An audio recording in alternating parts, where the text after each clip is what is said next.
ጂያኒ ኢንፋንቲኖና በትራምፕ መካከል ያለው ግንኙነት ጤነኛ ግንኙነት አይደለም።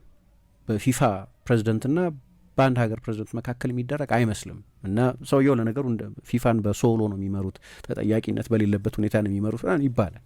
በቅርብ ጊዜ ያነሳናቸው አንዳንድ ነጥቦች ነበሩ። በተለይ የኢራንን ከዓለም ዋንጫ ተሳተፋለች አትሳተፍም የሚለውን ጉዳይ በተመለከተ ትልቅ ጥያቄ በነበረበት ጊዜ ስለ ሁለቱ ሰዎች ግንኙነት ስናነሳ ነበር። በቅርብ ጊዜ ኢንፋንቲኖ የትራምፕን ሰሚት ፎር ፒስ በሚል በግብጽ ሻርማል ሼክ የእስራኤልና ሐማስን የሰላም ስምምነት የተኩስ አቁም ስምምነት አፈራረምኩ ባሉ ጊዜ ተጋብዘው ከተገኙት ሰዎች መካከል አንደኛው ጂያኒ ኢንፋንቲኖ ናቸው። የአሜሪካ ፕሬዚደንት ሆነው እንደገና ለሁለተኛ ጊዜ በተመረጡ ጊዜና በበዓለ ሲመታቸው ዕለት በዋይት ሀውስ ተገኝተው የኢናጉሬሽኑ ላይ ወይ ባለ ሲመቱ ላይ ከታደሙት መካከል አንደኛው ነበሩ። ራሳቸው ደግሞ የፊፋ ሽልማት አለ አይደለም፣ የሰላም ሽልማት። ያው ትራምፕ አንድ ኦብሴሽን አለባቸው፣ የሰላም የኖቤል ሽልማትን የማሸነፍ ትልቅ ተጠናውቶ አላቸው። 9 ትልልቅ ጦርነቶችን አስቀርቻለሁ ምናምን ይላሉ። እና ስለዚህ የኖቤል የሰላም ሽልማት ለእኔ ይገባኛል የሚል ብዙ ሎቢ ያደረጉበት ነገር ነው።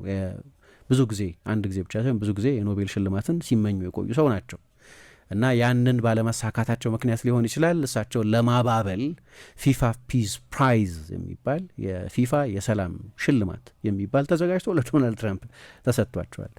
ራሳቸው ደግሞ የሰላም ቦርድ ብለው ደግሞ ዶናልድ ትራምፕ ያቋቋሙት አንድ ቦርድ ነበራቸው። እዛ ቦርድ ላይ ተጋብዘዋል ሰውየው እና በጣም በትልልቅ የዶናልድ ትራምፕ ኢቨንቶች ላይ የሚጋበዙ ከዶናልድ ትራምፕ ጋር ልክ የሁለተኛው የዓለም ጦርነት ከመነሳቱ በፊት የሚኒክ ሰሚት የሚባል ነበር። 1939 ላይ ነው ጦርነቱ የተነሳው። ግን ከዛ በፊት የነበረው የሚኒክ ሰሚት ላይ ትልልቆቹ ወይም ስብሰባ ላይ ትልልቆቹ ሀገራት ያኔ ለምሳሌ ብሪታንያ የእንግሊዝ ጠቅላይ ሚኒስትር የነበሩት ኔቨል ቻምበርሌን የሚባሉትን ሰው ጨምሮ ሌሎችም ሰዎች የፖሊሲ ኦፍ አፒዝመንት የሚባል ነበር እና የማባበል አዶልፍ ሂትለር ጦርነት ሊቀሰቅስ ይችል እንደነበር ጥርጣሬዎች ስለነበሩ እና ኃይለኛ አልትራናሽናሊዝም የሚባለውን የከረረ ብሔረተኝነትን ያንቀሳቅስ ስለነበር የበላይ የመሆን ብሔረተኝነትን የሚያንቀሳቅስ ስለነበር ያ ስጋት ስለነበር ጦርነት እንዳይነሳ ለማድረግ 3 የትልልቅ ሀገራት መሪዎች እሱን ለመለማመን ወደ ሚዩኒክ ሄደው ነበር። ይሄ ፖሊሲ ኦፍ አፒዝመንት ይባላል፣ የልምምጥ ፖሊሲ ማለት ነው። እንደዛ የሚመስል ነገር ሲያደርጉ ቆይቷል። ኢንፋንቲኖ የዓለም ዋንጫው ኮሽ ሳይል እንዲደረግ በመመኘት ሊሆን ይችላል ይህንን ሁሉ ያደረጉት። እሱ ብቻ ሳይሆን እንዲያውም ከራሳቸው ቢሮቸው ማያሚ አሜሪካ ውስጥ ነው። ከሞላ ጎደል አብዛኛው ጊዜያቸውን የሚያሳልፉት አሜሪካ ውስጥ ነው። ከዛ አልፎ የትራምፕ ቤተሰብ ለምሳሌ የትራምፕ ሴት ልጅ ሜላኒያ ትራምፕ አንድ ዶክሜንተሪ አማዞን ፈንድ ያደረገው ዶክሜንተሪ ተሰርቶ ነበር፣ ሜላኒያ የሚል ዶክሜንተሪ እና የዛ ዶክሜንተሪ ምርቃት ላይ ሳይቀን ሄደው በኬኔዲ ሴንተር በሚባለው ሁሉ ተገኝተው ነበር። በጣም ጥብቅ የሆነ ግንኙነት ከዶናልድ ትራምፕ ጋር የፈጠሩ ናቸው። የልብ ዓላማቸው ምን እንደሆነ አይታወቅም፣ ፍላጎታቸው ምን እንደሆነ ግልጽ አይደለም። ሀብታም ናቸው፣ በአመት $6 ሚሊዮን የሚያገኙ ናቸው። የዓለም ዋንጫው በሰላም እንዲደረግ ከማሰብ የተነሳ ሊሆን ይችላል ይህን እያደረጉ ያሉት። ምን የሚታወቅ ነገር የለም። ከሆነም ግን እየሰራ አይደለም።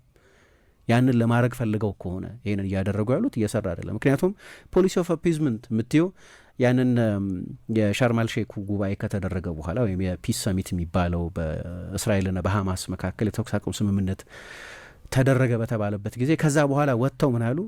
ያለ ዶናልድ ትራምፕ ሰላም አይኖርም ብለው ተናግረዋል። ዊዛውት ፕሬዚደንት ትራምፕ ዜር ውድ ቢ ኖ ፒስ ብለው ተናግረዋል። ይህንን በፖሊሲ ኦፍ አፒዝመንት ከማለት ውጭ ሌላ ስም ልትሰጪው ምትችይ አይመስለኝም።